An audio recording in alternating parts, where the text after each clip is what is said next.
Is she black or is she not? Finally, we can put all of this arguing to rest, taken from the standpoint of a black person himself. Let's break it down.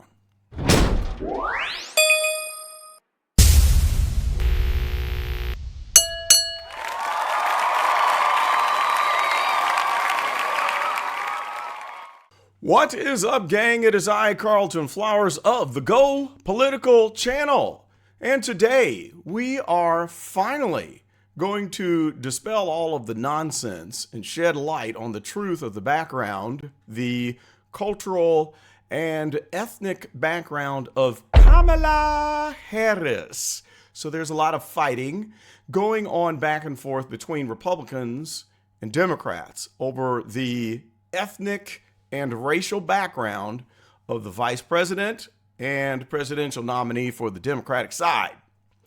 So today I am going to share with you my research and show you what the truth is, and also I will be able to unravel the core reason why we have so much arguing going back and forth, and I will finally be able to put all of this to rest and show you why there is so much disagreement going on about, well, what is she? Is she black? Is she Indian? Is she Irish, Hindi, whatever? And in the end, if you hang out in the end, I will share with you a key bit of information that nobody else seems to be talking about. And it will leave no question in your mind as to what her ethnicity is. And you might be a little bit surprised. And so there is no trigger warning here. If you're a Democrat and you love Kamala Harris, you will not be upset. This is not political. If you're a Republican and you cannot stand her snivelly, snively, whiny, pukey little voice, you won't be upset either. Everyone will be able to watch this video, gather the information that I present, and you'll say, oh, well, I see. That makes sense. And all of you will be able to agree when I make the ending point that settles this once and for all in a way that everyone can agree. All right, let me put my glasses on, and I'm going to take you to a couple of websites that I found, and we're going to go through a few things, some information. Let's jump over to the desktop. And then I'll share with you the information that I found. Now, this is straight off of the Wikipedia. So we're going to look at dad. Now, there's no question about mom. She is an Indian woman, 100% Indian. So we know that Kamala is Indian. And for all of you who want to say, well, you don't pronounce your name right, so you're a racist. Okay, now if you want to hear how her name is properly pronounced, then listen to Vivek Ramaswamy say her name. The reason why we always argue about this is, number one, you got an Indian name, nobody's pronouncing her name right. We have an Americanized version, and some people call her Kamala. Well, that's not the way that it is pronounced from the original. That's the Americanized version. Some people say Kamala, but I'm going to tell you what. There's no way that you can understand how to say her name right when even she doesn't pronounce it the way that the Indians pronounce it. And so that's not even an argument. And the whole thing about you're racist if you don't say her name right, that's a bunch of bunk because nobody knows how to say her name right. My name is Carlton. Some people pronounce it like white people, Carlton. You know, some people pronounce it Carlton. The black people can't say the L correctly. Now, do I label everyone who says Carlton a racist? No. Do I call black people who say Carlton, do I call them a racist? No. Okay, that's just silly. Nobody can pronounce her name because it's not a standard name. My wife's name is Shasta, like pasta. Some people call her Shasta, like the Shasta daisy, which is one of the inspirations of why my father-in-law, my late father-in-law, came up with her name. Do we label everyone a racist who mispronounces her name? No, we don't. So let's set that aside and talk about Donald Jasper Harris. Okay, so they say he's a Jamaican. And then he comes to America, I guess, in the 60s. So we call him a Jamaican American, and there's questions about what his ethnicity is. Some say that he's Irish, Hindi, and no black. Other people say he's black, Jamaican. Well, let's give you the truth of the matter as we just scroll down here. Just first of all, looking at his picture, we see an afro, we see some black features, so there's no question about that. There's probably some African in there. So when we come on down and we talk about he's born in Brownstown, and we're going to look at Brownstown on the map and show you some history there. We'll discuss Brownstown, and that will also dispel some of the confusion as to what his true ethnicity is. So when you go on to read through his contributions to economic analysis and policy, he's got some Marxist leanings. Looking at this paragraph here, he acknowledges the works of Joan Robinson, Maurice Dobbs, Piero Sarafa, Mikhail Kalecki, Karl Marx, John Maynard Keynes, the liberal economist, Joseph Schumpeter, and others, as influential on his work. And so he did research on the economy of Jamaica, blah, blah, blah. So when we scroll on down, we see a little bit more how he comes to the University of California, Berkeley on the Issa Scholarship, founded by the Kingston merchant Elias A. Issa in the 1930s. Okay, so that gives us a little bit of information on what his background possibly is. And the key paragraph here is this Brownstown. So we need to look into this Brownstown to further determine, well, what is he? Okay, so let's jump on over to the next website, and here we are in Jamaica, man. So they show pictures here about the small town that celebrates Kamala, whatever you want to say, her meteoric rise to becoming the presidential candidate for the Democrats, where there was no vote, by the way, but that's another story for another day. So this is Jamaica. We see that. We see the pictures here. That's kind of neat. And we know that Jamaicans are 90% African heritage, but there's Irish, you've got French, you've got Great Britain, the people who brought the slaves to Jamaica to cultivate sugar. I think sugar was one of the main things they did on the plantation. So we go on to talk about this Brownstown, all right? It says here that 3.5 years ago, Sherman Harris, who's a cousin, and we'll see a picture of him, they gather together a clutch of family and friends at his home on a hilltop here in rural Jamaica to watch his cousin step into history. All right, so let's scroll on down. Cousin Sherman is 59 years old.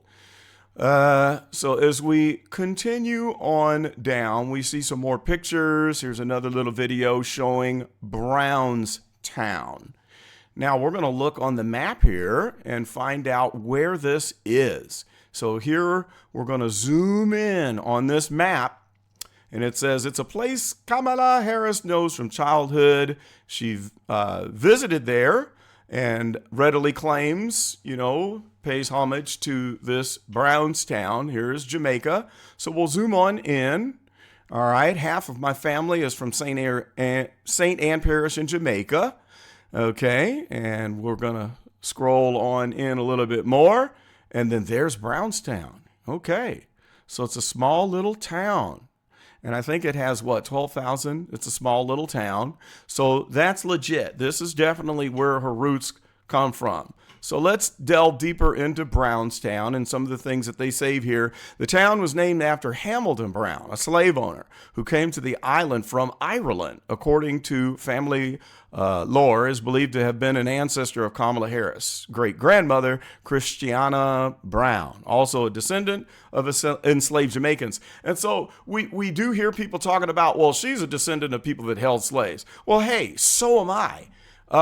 Flowers is my last name, and that's Irish. My great-great-great-great-grandfather was the owner of slaves, and his name was Hugh Grady Flowers. Okay, the plantation is still there, and you can look up Flowerstown on the map outside of Vicksburg. It's not an incorporated town, but there is a highway sign, an exit that says Flowerstown. Get off here. And there was an 80-acre plantation.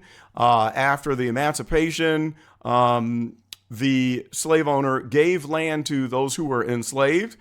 My great-great-great-grandfather, Henry Flowers, was given a big chunk of land, and then that was passed down all the way down to those of us to the current time that still hold land in Flowerstown. So I have descendants. We have descended from slaveholders, the slave master, and the slaves, okay? Because great-great-great-grandfather Henry was the slave. His father was the slave master. It was common for the slave masters to have children with the slaves. We'll just leave it that way.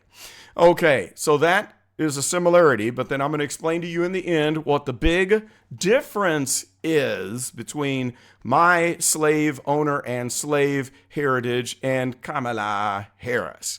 Okay, so there's no doubt about that, all right? And we're going to look at some pictures, and you will see that, yes, she does have Irish and also does have the African slave portion that is in her DNA. And when we look at the pictures, you know, we can't dispel that. Here's the Irish guy, the white guy.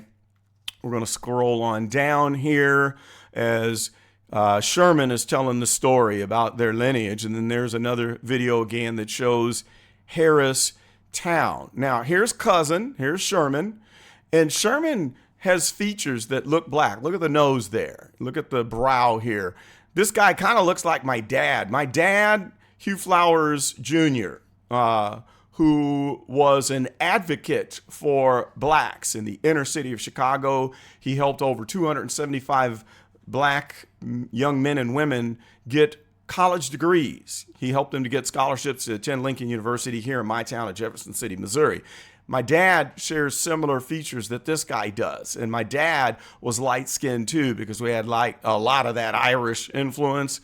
My dad and his two brothers were very high on the yellow scale. So kind of looks a little similar there. So we scroll on down. He continues to tell the story. And then we see this picture here. We can see the family of Kamala.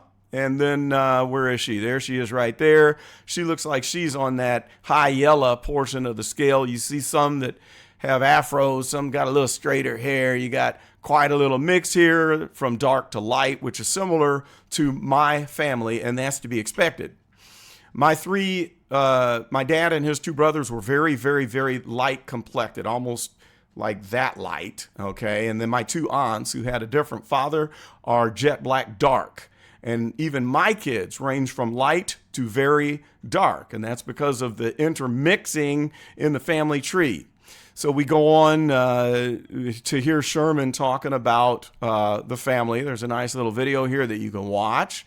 And then we're going to continue to scroll down until we see this other picture here. And there's this picture just makes me laugh, looking at the little light-skinned Kamala standing there. You got this in here. It's got a little bit more of an afro. This one looks darker. These socks, man. I can't with these socks.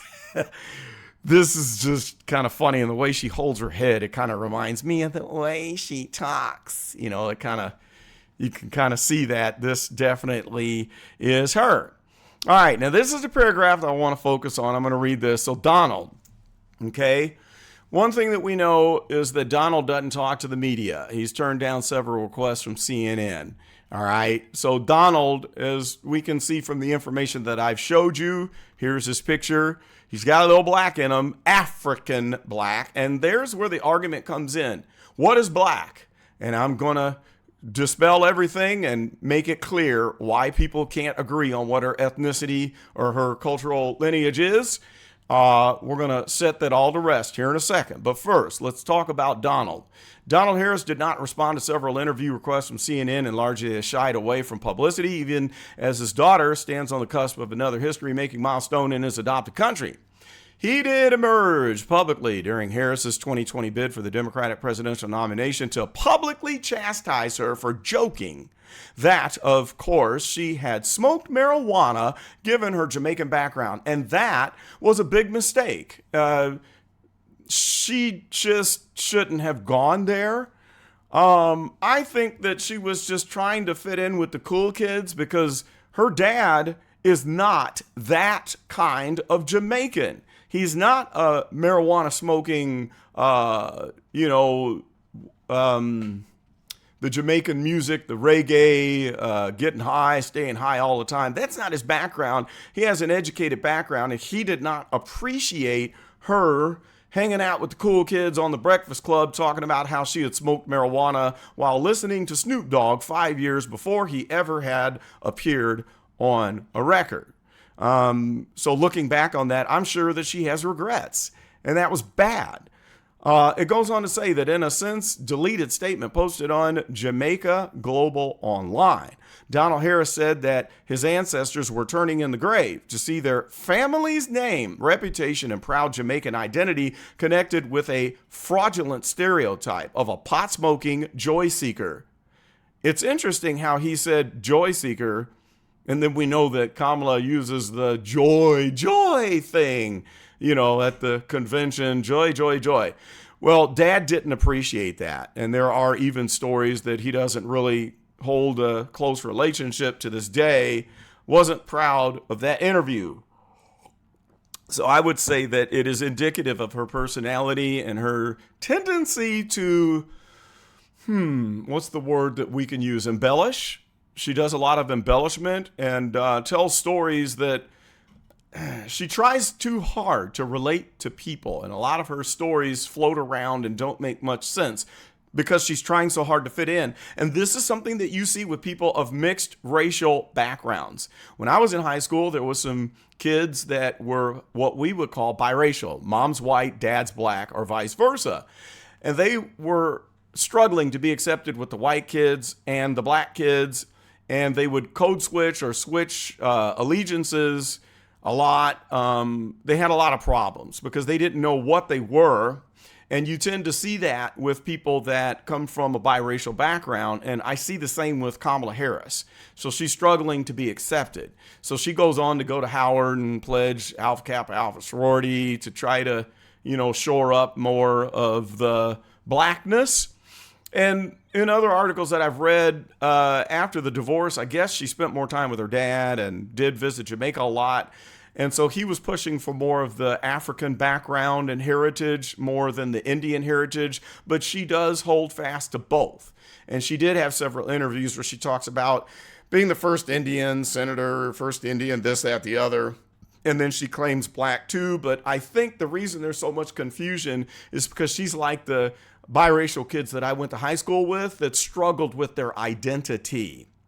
And that is why, with her tendency to embellish, why people give her a hard time for using the black accent or like talking like she's from the deep South, which she is not, and talking with a Southern drawl. She's just trying too hard and doesn't need to do that because her father never spoke like that. She picked that up later in life, probably trying to talk cool, to fit in with the black kids in college and to make sure that people see her as black. So there's the picture there of Donald and baby Kamala, or however you want to pronounce it. So you can read the rest of the story, and it's a nice little story. And there you have it. All right, now let's explain something to you that nobody else has explained. Here's the thing. Here's the big difference, and this will set it all to rest. Does Kamala have African roots? My research shows yes. Does she have a high percentage of African? No, not as much as, say, I do. My African roots are Nigeria, Cameroon, and there's a couple other little slivers in there. I've also got a sliver of Samoan in there, which is why I have kind of Samoan features. When I went to Hawaii from a honeymoon, all of the Samoan men called me brother and would give me a slap, the high five brother shake. My wife and I were really confused, and then we realized the last day before we went home that they thought I was one of them. But the overwhelming percentage of what makes me up would be the African roots. But here's the fundamental difference. Even though I've got more African in the DNA than Kamala does, the fundamental difference between me and her is this. I am what is called an FBA. That stands for Foundational Black American. Kamala Harris is not an FBA. My heritage and slavery roots were foundational to the building of the United States. My culture comes from the culture of those enslaved in the United States, primarily in Mississippi and Louisiana. Okay? Kamala's African portion of her roots comes from Jamaica. And that is not a foundational Black American. The culture of the enslaved in Jamaica is different than the culture of the enslaved in the United States. It is such a big difference that there are many Jamaicans who do not claim to be the same as us FBAs in the United States. They don't say they're us. In fact, there are many Africans who would claim I'm not one of them. Why? It's because I was created here, that our culture was created here. After the first group of slaves were brought to the United States and stripped of their heritage, stripped of their religion, our cultural tendencies and traditions were built here in America. Okay? Kamala's were not. Collard greens comes from FBAs. Jamaicans don't do the collard green things like we do. And that's why we have all of the fuss about her saying that she makes greens in the bathtub, which was insane. That's why if you ask any Black person who is an FBA, they're going to say, that's ridiculous. We don't make greens in the bathtub, and we don't make greens with bacon. But again, it's because she's stretching and reaching and trying to find common ground with the FBAs for the pure purpose of the election. When you find common ground, you get people to believe in you, and the Black community tends to accept anyone who claims to be Black. Remember Rachel Dolezal? She was 100% white, and she was the head of the NAACP chapter in Seattle or wherever it was, and then she got busted down, found to be a grifter. But was accepted up until that point as being Black because she curled her hair, put on a little makeup. And the only danger is with the Black community accepting everyone who claims to be Black is you're going to get people who come in making those claims purely for support for a vote so that they can be empowered and have the Black community, the FBAs here, to help catapult them into leadership positions. And so that's where you get a little bit of arguing over, is it right for us to automatically accept everyone who claims to be Black or not? So, is Kamala Harris African roots? Is it there? Yes. Is she a foundational Black American? No, she is not. So if she's standing here right here today and looking at me saying I'm Black like you, no, you're not. Yeah, you're African, but you ain't my flavor of Black. Your lineage didn't come from Vicksburg, Mississippi, with a plantation that has a sign there to this day. It doesn't come from a plantation in Louisiana, from where the Dutchman, whose name was Stanbro, had a sawmill and slaves by children by the slaves that was on my mother's side. So all of our rich traditions and history is identical on both sides of my family because it comes from slavery from the United States, as we are foundational Black Americans. Now, the folks who hate Donald Trump with a passion claim that he's being a racist and saying that he didn't know she was Black. Now, I can understand it because it is a little dubious, and when you see all the footage of her acknowledging her Indian side, it could be confusing. And then when she says I'm Black, it could also be confusing because there are different views and opinions of what Black is. There are those in the United States who say black means you're an FBA. There are others who say black is anything that has African roots. But then you also have Africans who aren't black because they're white. Go to South Africa, there are white people. Go to North Africa, there are white people. So just because you have African roots doesn't mean you're necessarily black. And it doesn't mean by any means that you have the same traditions as the blacks who come from slavery, who built this country. All right, so this country was built on the backs of those who were enslaved, but we built a great nation, and something that we have to acknowledge and respect. And I'm proud of my lineage.